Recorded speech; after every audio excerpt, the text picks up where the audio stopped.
Ever notice you shop more when you're feeling down? Bad day, breakup, lonely Sunday, suddenly you're just browsing and somehow spending. It even has a comforting name, retail therapy. But here's what nobody tells you.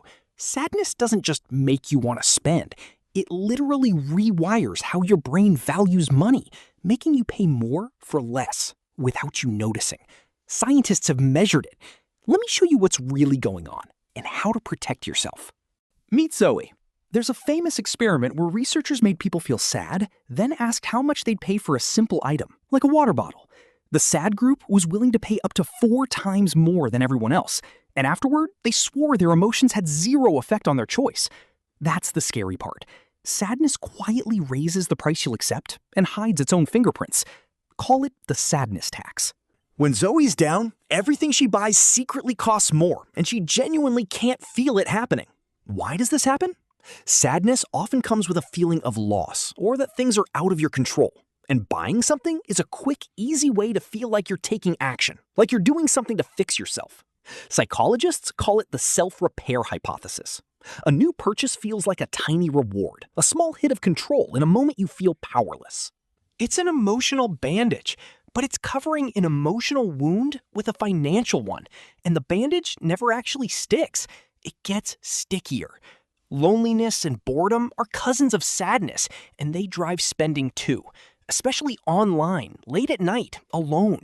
Shopping fills the empty time and gives a fleeting sense of connection or excitement, and marketers know this cold. Ads are engineered to sell belonging, comfort, and identity, not just products, so you buy the feeling. But the connection was fake. The comfort was temporary. And now you're lonely and broke, which makes you sadder, which makes you spend again. That's the loop. I promised you a way out, so here it is. The escape is one habit. Separate the feeling from the buying. When you catch the urge to shop, stop and name what you actually feel. I'm sad. I'm lonely. I'm bored. Naming an emotion literally reduces its grip on you. That's proven. Then ask the key question. Will owning this fix that feeling? You already know it won't. Make a rule. Never make a purchase over a small amount while you're feeling low. Give it until tomorrow. And build a free Feel Better list. A walk, a call, music, movement, so you have somewhere to go that isn't a checkout. Zoe made that list. The sadness still visits, but it no longer empties her wallet on the way out. Now, we've talked about the traps inside your own mind. But there's an entire industry spending billions to build traps from the outside, and it's more precise than you can imagine.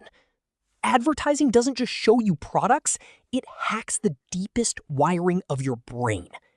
In the next video, I'll pull back the curtain on how advertising hacks your brain, and how to watch an ad without it owning you. Subscribe so you're there for it.